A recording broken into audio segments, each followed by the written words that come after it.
चलिए चलते हैं जहां सीएम योगी आदित्यनाथ क्या कुछ कह रहे हैं, आइए सुनते हैं। भगवान वाल्मीकि की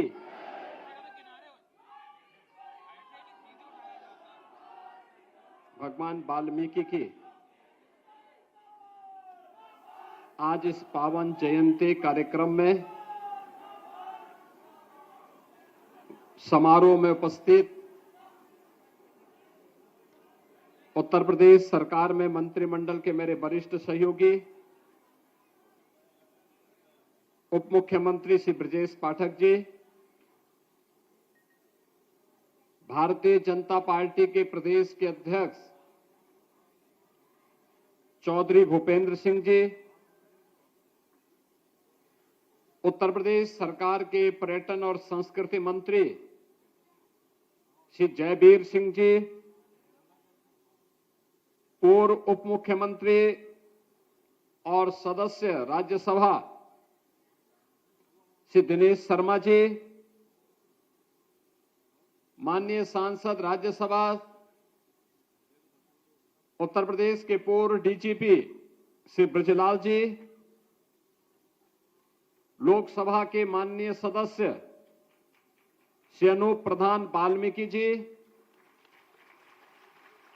लखनऊ की महापौर श्रीमती सुषमा खड़गवाल जी, महर्षि वाल्मीकि आश्रम कनवा खेड़ा सीतापुर के श्री महंत सरदार सिंह सुदा जी, डॉक्टर भीमराव अंबेडकर महासभा ट्रस्ट के अध्यक्ष डॉक्टर लालजी प्रसाद निर्मल जी,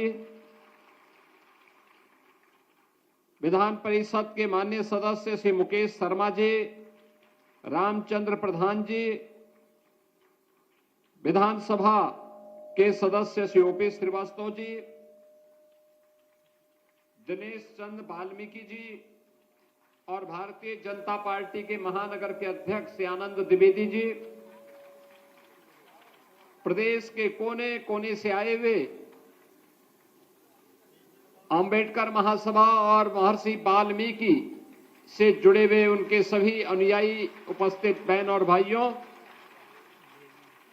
मैं सबसे पहले भगवान वाल्मीकि की इस पावन जयंती के अवसर पर उनके श्री चरणों में नमन करते हुए पूरे प्रदेश वासियों को इस दिवस की हृदय से बधाई देता हूं। महर्षि वाल्मीकि की जब हम बात करते हैं तो अब भारत के महापुरुषों की परंपरा के भाग्य विधाता है। आप याद करिए,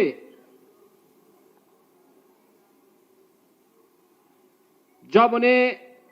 अपनी लेखनी चलानी थी, तप और साधना से तपा हुआ एक ऋषि जब लोक कल्याण के लिए और मानव कल्याण का मार्ग प्रशस्त करने के लिए किसी एक नई कृति की रचना करने के लिए उस समय के समाज से प्रश्न करता है। प्रश्न एक ही उनके द्वारा होता है और वह प्रश्न उन्होंने किसी और से नहीं, देवर्षि नारद से प्रश्न किया था। महर्षि वाल्मीकि प्रश्न करते हैं कि चारित्रेण च को युक्त, यानी चरित्र से युक्त कौन ऐसा व्यक्ति है जिसके बारे में मैं कुछ लिख सकूं। हजारों वर्ष पहले यह भाव, क्योंकि महर्षि वाल्मीकि जैसा त्रिकालदर्शी ऋषि इस बात को जानता था कि चरित्र से युक्त व्यक्ति ही लोक कल्याण का माध्यम बन सकता है, राष्ट्र कल्याण का माध्यम बन सकता है। और याद करिए ना, यही बात तो जब स्वामी विवेकानंद शिकागो की धर्मसभा में गए थे, उनकी वेशभूषा को देख करके वहां के लोग हंस रहे थे, विदेशी हंस रहे थे। तब उन्होंने एक ही बात कही थी, उन्होंने कहा कि भाई देखो, मुझ पे हंसो मत, तुम्हारे यहां तो तुम्हारा टेलर मास्टर तुम्हें परफेक्ट करता है, तुम्हें ऐसे दिखाता है कि तुम्हारे पहनावे से तुम्हारी पहचान बनती है, लेकिन हमारे देश में पहनावे से नहीं, हमारे चरित्र से हमारा देश अपनी पहचान को बनाता है। चरित्र हमारे लिए महत्वपूर्ण है, और यही प्रश्न भगवान वाल्मीकि के द्वारा देवर्षि नारद से की जाती है कि चारित्र ईर्ण च को युक्त, कौन ऐसा व्यक्ति है जो चरित्र से युक्त है। और उसका जवाब भी उन्होंने स्वयं अपने आगे की लाइन में उन्होंने दे दिया। यानी आगे की, जब उन्होंने वाल्मीकि रामायण लिखना शुरू किया, अपने आदि काव्य को लिखना शुरू किया, उन्होंने पूरी कथा को राम पर आधारित किया। तो उनका जवाब भी था कि राम को मैंने क्यों आधार बनाया। तब उन्होंने कहा था, रामो विग्रहवान धर्म, क्योंकि राम ही साक्षात धर्म है। बहनों और भाइयों, पूरा मानव समाज कृतज्ञ है भगवान वाल्मीकि का,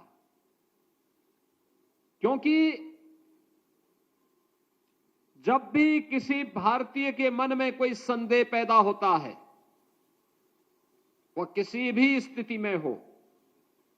वह गृहस्थ हो, वह सन्यासी हो, वह छोटा हो बड़ा हो, किसी भी उम्र का हो, हर परिस्थिति में उसके लिए एक आदर्श महर्षि वाल्मीकि ने सबके सामने रखा, और चरित्र रखा राम का, और को उन्होंने मर्यादा पुरुषोत्तम कहा। आप याद करिए, जो लोग श्री राम को गाली देते हैं, वे भगवान वाल्मीकि का अपमान करते हैं।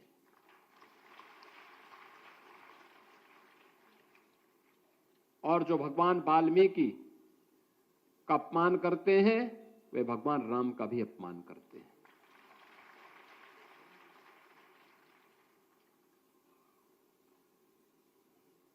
एक ऐसा माध्यम राम के ऐसे चरित्र को उन्होंने दिया जो हर काल, हर देश और हर परिस्थिति में प्रासंगिक है।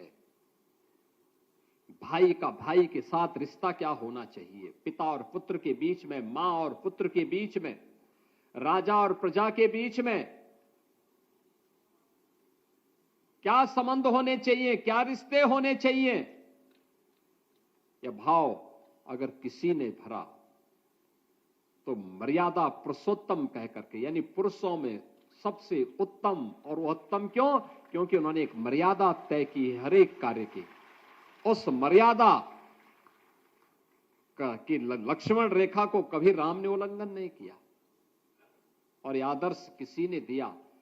तो भगवान वाल्मीकि ने हम सबके सामने प्रस्तुत किया। ऐसे भगवान वाल्मीकि की आज पावन प्राकट्योत्सव है, यानी पावन जयंती है, और जयंती के अवसर पर हर देव मंदिर में अखंड रामायण का पाठ चल रहा है। अखंड रामायण का पाठ भगवान वाल्मीकि की फोटो लगा करके हर श्रद्धालु, कोई भी कथावाचक होगा भारत का, वह सबसे पहली वंदना भगवान वाल्मीकि की ही करता है।